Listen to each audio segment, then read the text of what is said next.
Hello, and welcome to the Deathcast, a place where the cool, creepy kids come to find out about their true crime. I'm your host, best-selling author and journalist Ian Totten. I'd like to thank you for joining me as we prepare to take another look at the seedy underbelly of true crime. Now, before I get going, as always, I have the normal show notes. If you'd like to follow me on social media, just search for the Deathcast, Deathcast Pod, or Deathcast Podcast. You can find me on most social media platforms under any of those monikers. If you enjoy what I do, please consider leaving a 5-star review wherever it is that you find your favorite podcast. They really do help out the show. If you're really into what it is that I do, you can go to buymeacoffee.com/thedeathcast and join the coffee club. Or simply go to the show's official website, corpsecreekpublishing.com, and click on the Buy Me a Coffee button. Alright, now that all of that is out of the way, find yourself a nice comfy chair, kick back, relax. I've got my coffee, I've got my cigarettes. Let's go into the crypt. We are taking another trip this week overseas. This time we are going to mainland China, where the show has, amazingly enough, gotten a foothold and is quickly spreading like wildfire. And as I'm wont to do when the show becomes popular in an area, I like to make region-specific content for those listeners so they're aware that, yes, I know you are there and I appreciate you listening to this show. This week we're going to be looking at the case of China's most prolific known serial killer, Xinhai. I want to thank my friend, Chinese teacher Jessica, for helping me with the pronunciation of some of the individuals and places involved in this particular case. You can find her show on TikTok. You can just look for Chinese teacher Jessica. Now, Xinhai is a bit of an anomaly, and a lot of the information we have on him unfortunately comes through second-hand sources. This is because, of course, China is very restrictive on the information that it allows to get out to the general public. And that is a problem in the realm of true crime and in covering these types of cases, because it's not like we're in America or Great Britain or Canada where I can verify every scrap of information that I am presenting to you. So we're going to have to wade through what's out there so that we can kind of try and learn about this individual with the scant facts that are known. Xinhai was born July 17, 1968 in Zhang County. Now, I know some of you may have looked into this case before and seen these names. Trust me, these are the correct pronunciations. My source for this is in China. They speak it fluently. It's their native tongue. Zhongyang County is in the larger province of Henan, which is located kind of in China's northeastern section of the country. If you look on it on a map, while it is north, it's more central. Young came from a very poor family. It's said that he was the youngest of 4 children and that his family was considered to be the poorest or one of the poorest in the entire town. You're going to find many different sites and stories that discuss Young's upbringing. A lot of what is out there is really a guess, as, again, information coming out of China concerning this particular individual cannot be fully verified. What we do know is that Jung came from this impoverished family. He was seen as a very intelligent yet introverted child. We really don't know how well he interacted with other children of his own age. However, we can see some inklings of what he would become by the fact that in 1985, at the age of 17, Jung is known to have dropped out of school in order to become a drifter and work as a laborer. This is an important fact to take note of, as we have seen with other serial killers. Many of them do live a transient lifestyle. Not all of them, but a good number of them. And it seems as though Jung had this built into him from a very early age. He worked as a laborer, but also began to get involved in petty crimes. It's known that in 1988, he was arrested for theft and sentenced to a short prison sentence in a re-education labor camp. When he was released, Jung very quickly went back to his old ways, and again in 1991 was arrested and convicted of theft, and was sent back to this re-education labor camp for an extended period of time. By 1995, Jung was living in Yumadan, where it seems as though his crimes began to escalate. It is known that he ended up being arrested that year and sentenced to 5 years in prison, this time for robbery and an attempted rape. Now, there is some conflicting reports concerning Jung's life prior to this incarceration. Jung himself states that he was in a relationship with a woman at this time, and that when he was eventually released in 1999, she broke up with Jung because he had committed this attempted rape. From an outsider's perspective, to me, that seems somewhat suspicious, for the simple fact that this woman was in a relationship with him and remained faithful to him despite the fact that he went back to prison for 4 years and only found out what he was convicted of after his release. Even in China, people talk. I have to imagine that if he was actually in this relationship, she found out fairly quickly what it was that her boyfriend had been accused and convicted of prior to his release. Now, it could be a case that she had heard this but wanted to hear it from his own mouth for herself, and upon hearing it decided, I don't want to be in this relationship. However, again, because it is China, there is no real way to verify this. And I know a lot of the listeners are wondering how it is that with an individual as the one we are talking about, you can't verify these facts.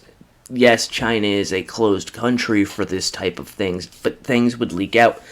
Well, the majority of the major news stations in China did not carry stories of Jung's life and crimes. I imagine that is at the direction of the government, because much as with Russia, they don't want this type of thing infecting the minds of the populace, as there is a desire to project a perfect utopian society where things like crime, of this magnitude do not exist. It may also be a case, too, that the government decided not to allow information about these crimes out there in the hopes that Yang was an anomaly, and that by not reporting on the things that he was eventually to be accused of, they would not be leading to other perpetrators committing similar crimes. It's very similar to how in America you will get a serial killer who says that they were quote-unquote inspired by another killer's acts.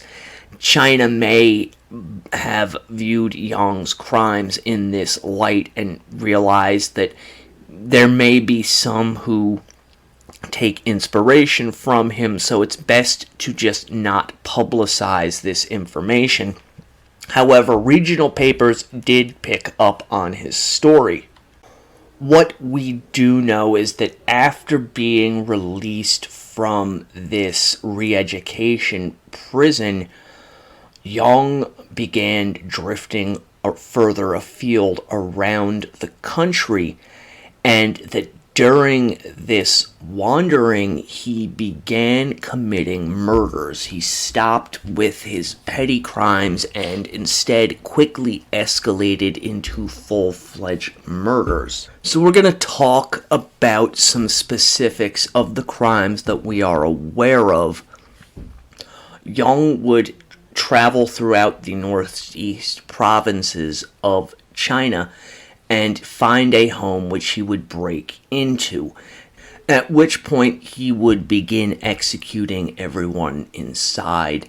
However, there is some discrepancy between whether or not he killed them all and then would rape the women, or he would rape the women after having killed the rest of those who were inside of the house. Yang himself stated that these crimes were in retaliation for his girlfriend having broken up with him.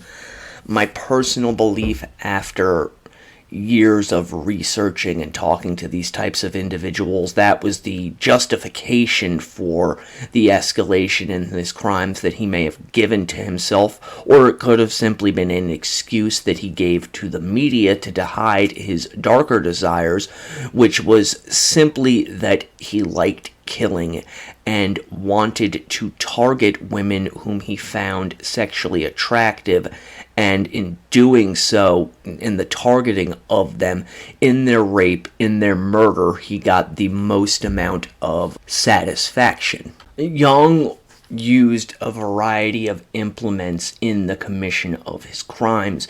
Most of the time, these were basic hand or garden tools such as shovels, hammers, axes, and pickaxes. He went a step further than most serial offenders, however, in that he would wear new clothing when he committed every one of these crimes, but he also would get shoes that were too large for his feet in an effort to try to throw off the investigators whom he feared may have been pursuing him. And we do have to believe that the police in the various provinces that Yang was active in realized that something out of the ordinary was going on, because, as you're going to see, he left a fairly long trail of dead and dying.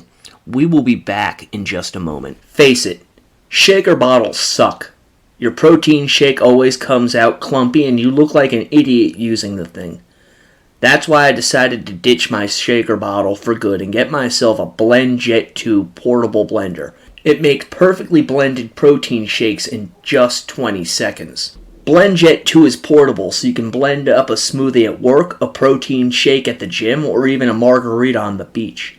It's small enough to fit in a cup holder, but powerful enough to blast through tough ingredients like ice and frozen fruit with ease.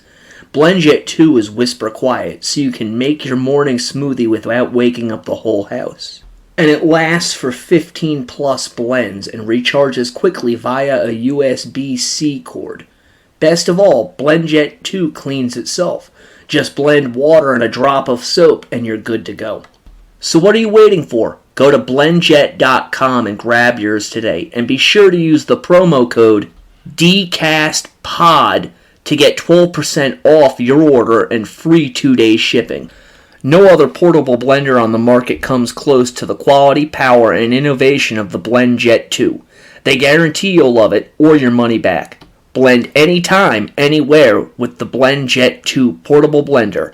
Go to BlendJet.com and use the code DCASTPOD to get 12% off your order and free 2-day shipping. Shop today and get the best deal ever. Again, that's BlendJet.com and use promo code DCASTPOD at checkout. That's capital D, capital C, AST, capital POD at checkout to get 12% off and free 2-day shipping. And we are back. We're going to talk for a few minutes about some of Jung's known crimes at this point.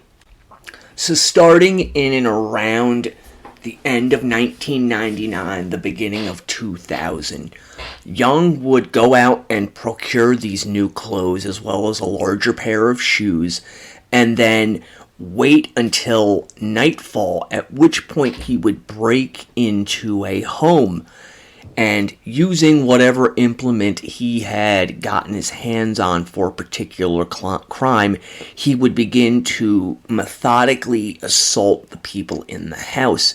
Jung stated that his favorite weapon of choice was a hammer. He would bash the individuals in the head with it, at which point he would turn his attention to the females in the house, be it raping them first, then killing them, or killing them and then raping them. On December 6th of 2002, Jung broke into the home of the Xinhai family in the Luzang village in Iping County at roughly 1 a.m. Inside of the home, he found Lu Zhanwei's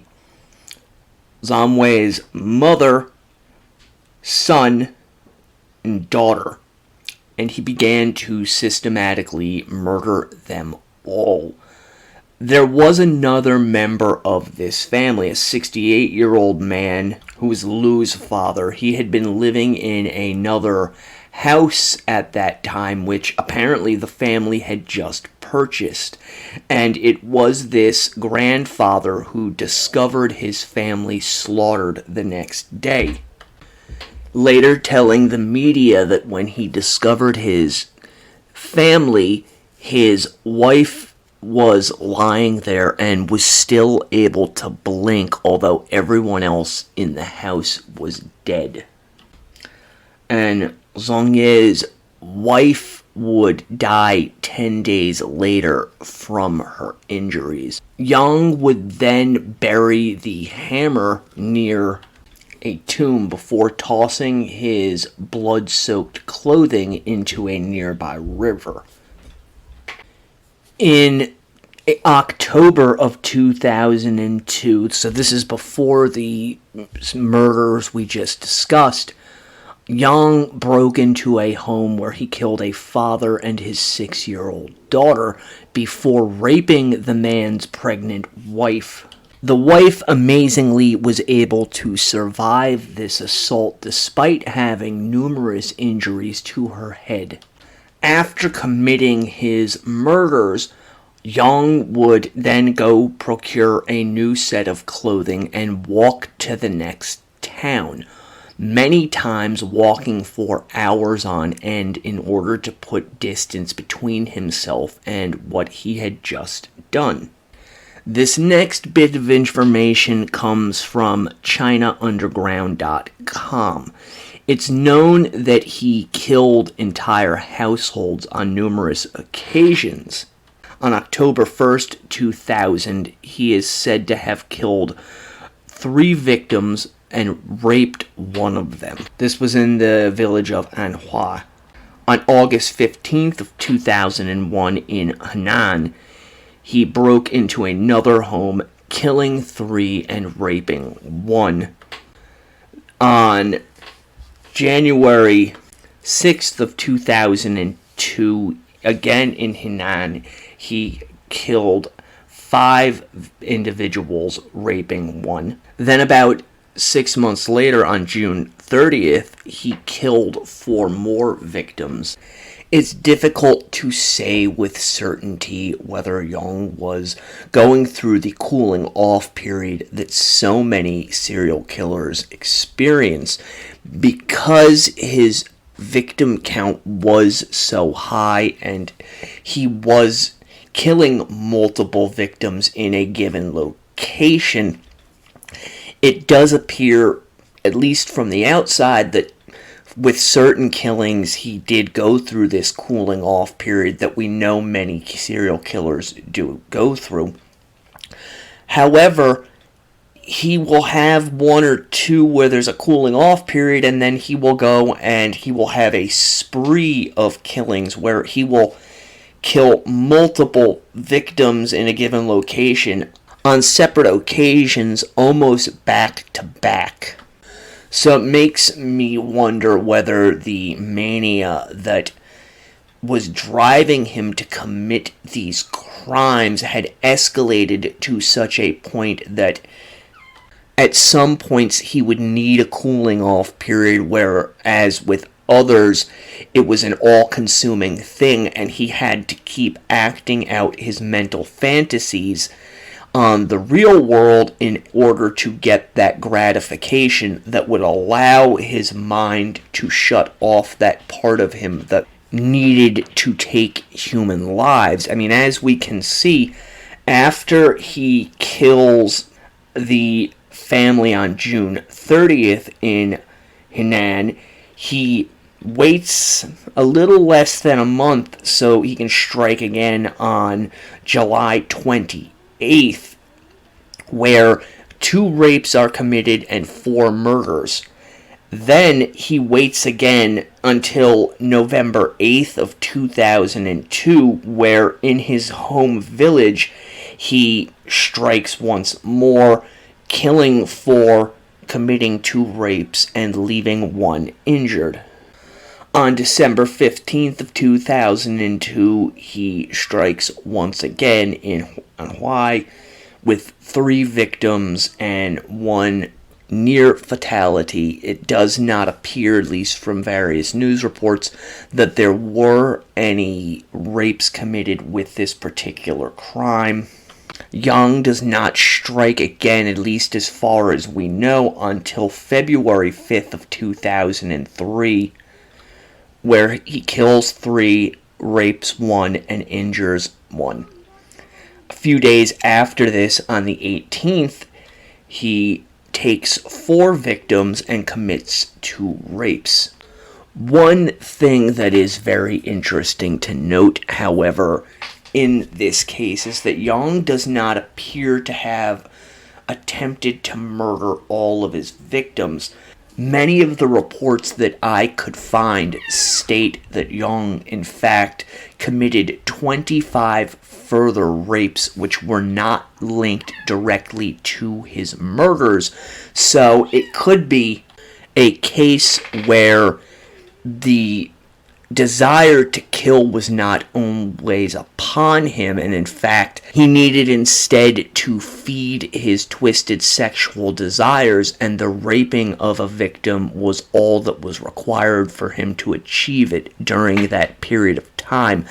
And that may have been what he was doing in between his murders, these short cooling off periods that he is going through. Again, though, it is difficult to fully pinpoint this, as information on his life and crimes is scant at best. On March 23rd of 2003 in Kafang, Yang murdered 4 and raped 1, and then on August 8th of 2003 in Shijiazhuang, Yang killed 5 individuals. No rapes or survivors were reported from this particular crime. And it doesn't appear as though Yang committed any crimes after the murder of this family. What we do know, however, is that police had really begun looking into these spat of killings throughout the various provinces, cities, and villages, and that they believed that it was the work of one man. Whether or not this information was shared amongst the various police forces, I am unaware, although I suspect that there had to have been some form of discussion or information sharing among these organizations. On November 3rd of 2003, Young was in what is called an entertainment house in the city of Changzhou in the Hebei province. Now, I've tried to find out exactly what these entertainment house or entertainment buildings are. It seems as though they are really a center that has various forms of entertainment for one to partake in. Now, police routinely inspect these establishments, and during one such inspection, they came across Yang, who it appears was acting suspiciously. Some reports state that he was being shifty in both his mannerisms and his replies. Now, here's where things get kind of tricky. Some reports out there state that because Young was being so shifty and not forthcoming with the police, they decided to arrest him as they thought something was up.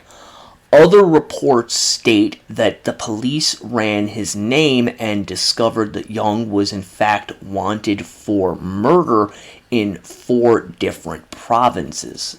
The truth of this is, again, very difficult to ascertain. However, I suspect that it's more likely than not that the police were questioning Young and he was being shifty and not giving them straight answers. We do know that he gave multiple names to them. And because of this, the police suspected that he was more likely than not a criminal of some sort and decided that he needed to be brought in for further questioning, and while they were questioning him, they could take his fingerprints and try and find out exactly who this man is. So that is what the police end up doing. And we will get back to the conclusion of this case in just a moment. I'm on the road a lot, and it's really hard to stay properly hydrated on the road. There's so many choices between water and sports drinks, many of them filled with sugars and other chemicals that leave you feeling run down afterwards. But what if I told you there is a better solution? Liquid 4 is the category-winning hydration brand fueling your well-being, and their hydration multiplier is the one product you're missing in your daily routine. In just one stick, you get 5 essential vitamins and 2 times faster hydration than water alone. Use it first thing in the morning, before a workout, when you feel run down, after a long night out, and on a long flight. One of the things I like best about the Liquid 4 Hydration Multiplier is their delicious flavor options, such as sea berry, strawberry lemonade, Concord grape, lemon lime, pina colada, or my personal favorite, watermelon. But Liquid 4 doesn't just taste good, it's good for you. It contains 5 essential vitamins, B3, B5, B6, B12, and vitamin C. And it has 3 times the electrolytes of traditional sport drinks. But best of all, Liquid 4 is non-GMO and free from gluten, dairy, and soy, which means that anybody can enjoy it, regardless of their dietary restrictions. And now, just for listeners of my show, you can get 20% off when you go to liquidiv.com and use code DCASTPOD at checkout. That's 20% off anything you order when you shop Better Hydration today using promo code DCASTPOD. So go to liquid4, that's IV.com, and use promo code capital D, capital C, AST, capital POD at checkout to get 20% off your order. Liquid 4 Hydration. It's time to take your hydration needs to the next level. Are you tired of the same old boring puzzles? Mix things up with Wongo Puzzles. Each puzzle is a custom design with intricate patterns and whimsical shapes that will keep you engaged for hours. Plus, their eco-friendly materials and commitment to sustainability make Wongo Puzzles a guilt-free way to unwind. They're 100% wooden puzzles that'll last forever. Each piece is hand-drawn, so no two pieces are the same, and you'll discover some fun, whimsy pieces as you work through it. They come in custom wooden boxes, which is perfect for storage and gifting. With stunning designs and unique shapes, Wongo Puzzles are a cut above the rest. So what are you waiting for? Go to wongopuzzles.com and pick up your puzzle today. And be sure to use the promo code DCASTPOD to get 10% off your order. This is the most fun you've had with a puzzle, guaranteed, or your money back. Go to WONGO puzzles.com and use the code capital D, capital C, AST, capital P, OD to get 10% off your order and get puzzling right now. Alright, so we are back. As I stated before the break, Young got picked up at this entertainment house and was brought back to the police station. Now, just as with the arrest, we do have a difficult area to navigate as far as how the police discovered that Young had committed these heinous acts. Some reports state that as soon as the police ran his fingerprints, they got immediate hits back stating that he was wanted for murder in the various provinces. Others state that he was linked through his DNA to crimes in these provinces. Now, why do I say it's difficult? We don't know what the DNA technology was in China during this period of time. We know that in America, DNA had progressed enough that they were able to link DNA to an individual, provided that they left their DNA at a crime scene. We know that Young had been committing rapes at these crime scenes, so it's more likely than not he was leaving DNA at the scene of these murders. That being said, we also know that Young did leave fingerprints at the scene of many of these crimes.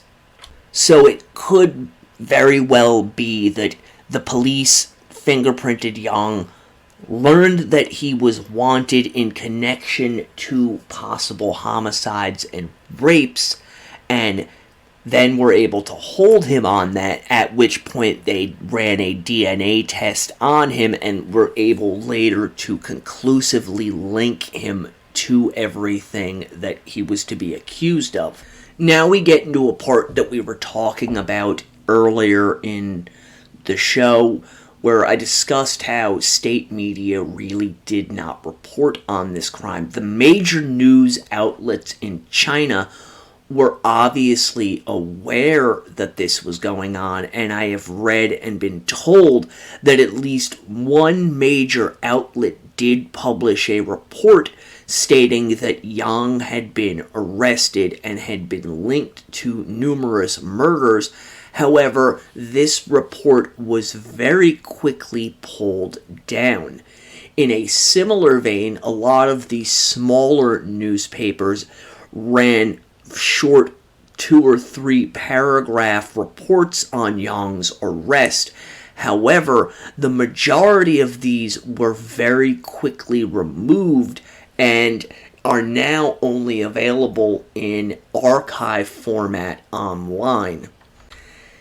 And as I stated earlier, there are many reasons for this. The media is an arm of the government in China, and they intentionally do not want that type of information out there. However, this case was such a big deal that there really was no way for them to avoid news of Yang's crimes getting out.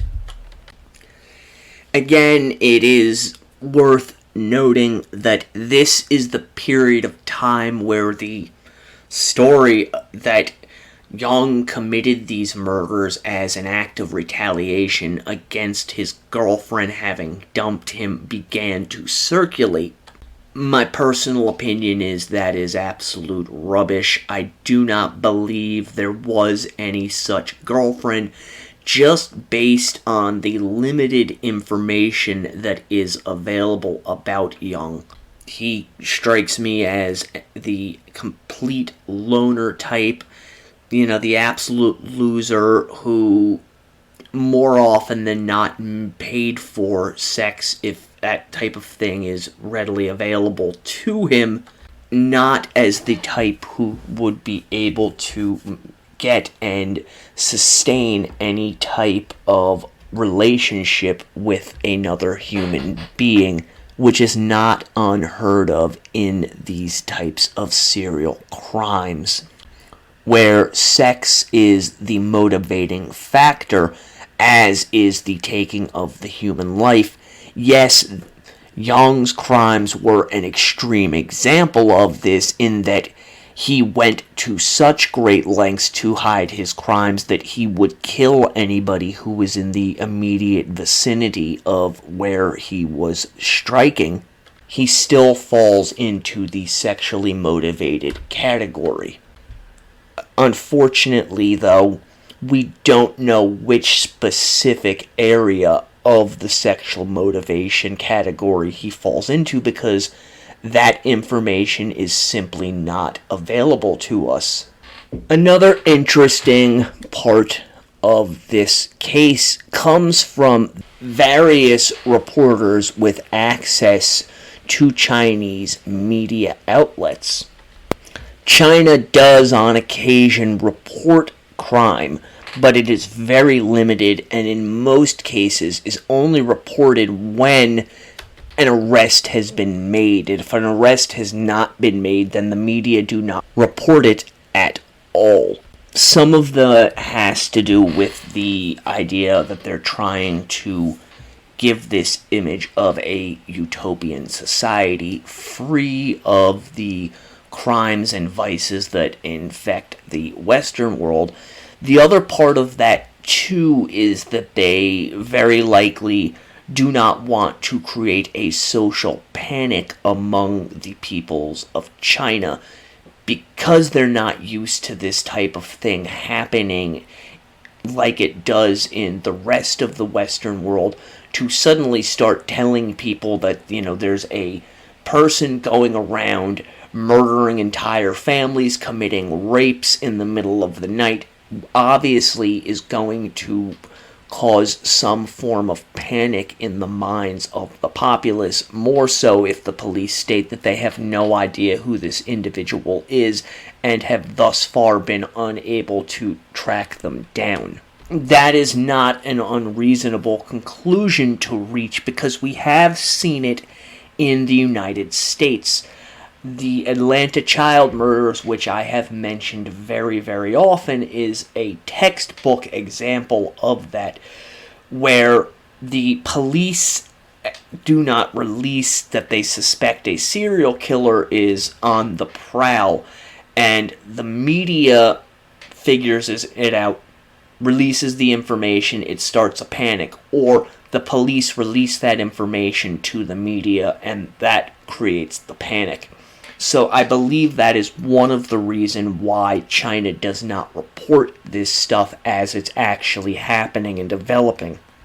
And as I talked about earlier, this also may have a case of not wanting to inspire others, as there is clinical research out there that shows that reporting this type of thing does have an effect on the human psyche and may, in fact, lead to other similar crimes. As we know, though, there is no society in the world that does not have this type of thing happen, and in fact, there has been an increasing range of violent crimes within China.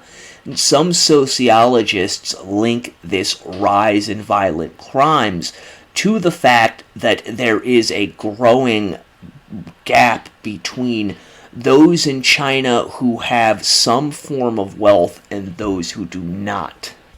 After his arrest and the police looking in his background, young Xinhai did eventually confess to his crimes. Again, this is coming from state police agencies. Because we don't know the methods over there, although we can suspect what they were, I highly doubt that Young was openly willing to talk about the crimes he committed. I more suspect that it was forced out of him. I'm not going to pass judgment on that particular method of gaining information from a suspect because that's their society. It's how they have functioned for decades. We know that in the United States that would be an immediate dismissal of charges, and more likely than not, those responsible and those who had greenlit in that type of activity would be charged. In any event, Young does confess, and because there are so many different provinces involved, the case ends up being moved from local provinces and falls under the jurisdiction for the Ministry of Public Security. In 2004, he ends up going on trial before the Luhe Intermediary Public Court and ends up being found guilty of, quote, intentional homicide, willful and malicious injury, pillage, and rape. And Young ends up being sentenced to death. Now, one aspect of Chinese culture or government that I do like is that when someone is sentenced to death, they follow through on it. From what I've read, his trial took place somewhere between January and early February of 2004. On February 14th, Valentine's Day, young Xinhai was executed by firing squad. So a very quick turnaround on the execution after sentence has been passed. One small aspect of Young I want to take a look at is just very quickly, we've discussed in episodes the various types of serial killers. Young was what is referred to as an organized serial killer. He planned his attacks well in advance and went to great lengths in order to avoid detection, both before, during, and after the commission of these crimes. We can get a few glimpses into Young's psyche from statements that he made, one of which was, "When I killed people, I had desire. This inspired me to kill more. I don't care whether they deserve to live or not. It is not of my concern. I have no desire to be part of society. Society is not my concern." This shows us that there is a deep-seated resentment within Young towards society. Some have speculated that this resentment arose due to his early life and the conditions that his family was forced to live in. However, unfortunately, we do not have enough information about his childhood and statements from him to know whether or not this is in fact the case. Another statement that Young gave was, quote, "Killing people is very usual. nothing special. That gives us an idea further into his psyche and to how he views killing. Obviously, it is the normal for him, and it does not cause him any sort of distress or fear that he is going to be caught for this. An interesting thing I did discover about him is that Yang apparently, and again this is coming from Chinese media, Yang would begin talking normally, calmly, before quickly escalating to a point where he would shout and scream at his interrogators. We don't know whether or not this in fact took place, as the Chinese media kind of went out of their way to paint Yang in the image of a raving lunatic. I suspect more likely than not that he was not screaming and ranting and raving, as that is very uncharacteristic of a killer of his magnitude. Yes, you do see that with some individuals who are suffering from very deep mental illness, such as an individual like Andrei Chikatilo in Russia, but by and large, they are the exception rather than the rule. So there you have it. I hope that you have enjoyed my coverage of the life and crimes of Yang Xinhai. Again, if you did enjoy this episode, please consider subscribing wherever it is that you get your favorite podcasts. Leave a 5-star review on your favorite podcast platform, and look for me on social media under Deathcast, Deathcast Pod, or Deathcast Podcast. Until next time, the Deathcast is a co-production of Corpse Creek Publishing in association with Big Pond Podcasts. Stay morbid.